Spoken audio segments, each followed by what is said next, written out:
Salam dostlar. Bu videoda biz Windows 11'də Windows dilini biz türkçə etdikdə yarı olaraq bəzən ingilis dilində qalır. Misal üçün burada biz ayarlara girdikdə bu hissələr ingiliscə, yəni yarı olaraq ingiliscə, yarı olaraq türkçə qalır. Bunun həlli yollarını sizə göstərəcəm. İlk olaraq sadə həll yolu odur ki, biz buradan ayarlar bölməsindən zaman, dil, buradan dil bölgəyə gəlib, normal qaydada dil ekləyib, Windows görüntüləmə dilini türkçə qoymaqla problemi həll edirik. Bu sadə formasıdır. Yəni ola bilər ki, bu alınmaya da bilər. İkinci bir məsələ odur ki, denetim masasından biz kontrol panel gedir ingilis dilində adı. Buradan saat və bölgə hissəsinə keçib, bölgə hissəsində biz yönetimsel yazan hissədə ayarları kopyala verdikdən sonra bu iki dənə deməli yəni tiki aktiv etdikdən sonra tamam basıb restart etdikdən sonra problemimiz düzələ bilər. Amma hal-hazırda bu videonu çəkməkdə məqsədim odur ki, bunları etdikdən sonra məndə problem düzəlmədi. Bu səbəbdən həm ChatGPT-dən istifadə etdik və s. Daha yaxşı yollar tapmağa çalışdıq.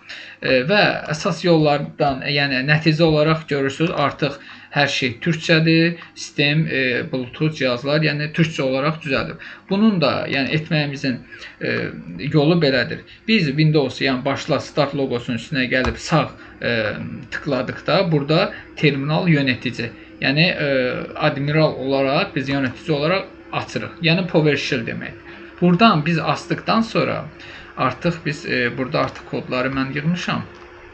Burada ilk olaraq mən bu kodların hamısını videonun altında və yaxud da yorum hissəsində bir-bir etiketləyəcəm. Birinci olaraq yazacağınız kod budur.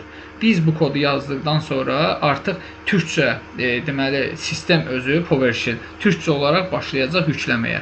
Mən hal-hazırda bunu etməməyin məqsədi artıq bu proses məndə baş verib. Biz bunu kopya eləyib misal üçün bura atdıqda mən bunu artıq enter'e basdıqdan sonra burada in progressing başlayacaq. Biz onun qurtarmasını gözləməliyik. In progressing mütləq qurtarmalıdır. Ondan sonra artıq in progressing tamamlandıqdan sonra artıq orada tamamlanmağını görəcəksiniz. Yeni kod yazmaq üçün belə bir yəni yazı açılacaq artıq. Orada sırayla ikinci, üçüncü, bax bu kod, üçüncü kod, dördüncü kod, beşinci kod sırayla bu kodları artıraq. Yəni birinci, ikinci kodu yazacaqsınız, enter basacaqsınız, üçüncü kodu yazacaqsınız, enter basacaqsınız. Belə-belə altıncıya kimi gələcəksiniz.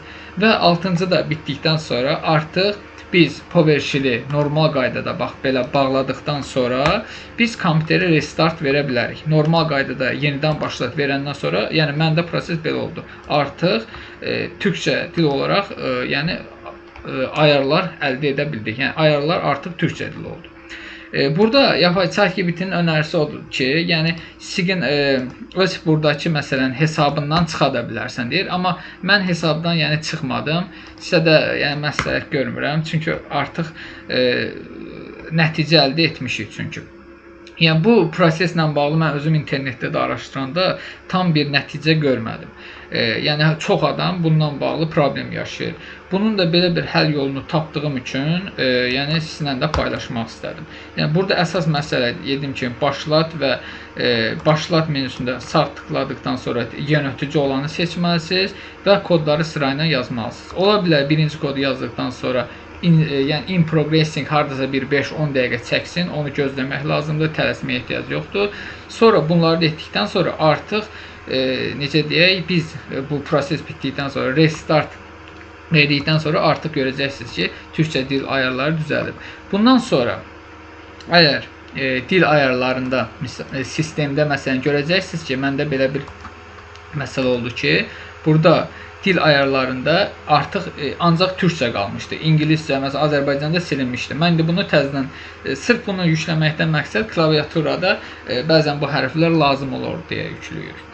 Sırf məqsədim yəni odur. Normal qaydada yəni bunları da sonradan sırayla yükləyə bilərsiniz. Yəni bir dənə belə bir xəta gördüm. Yəni hər hansı bir yerində bir sual olarsa bunu qeyd eləyin. Mən də çalışdığım qədər cavablandırmağa çalışaram.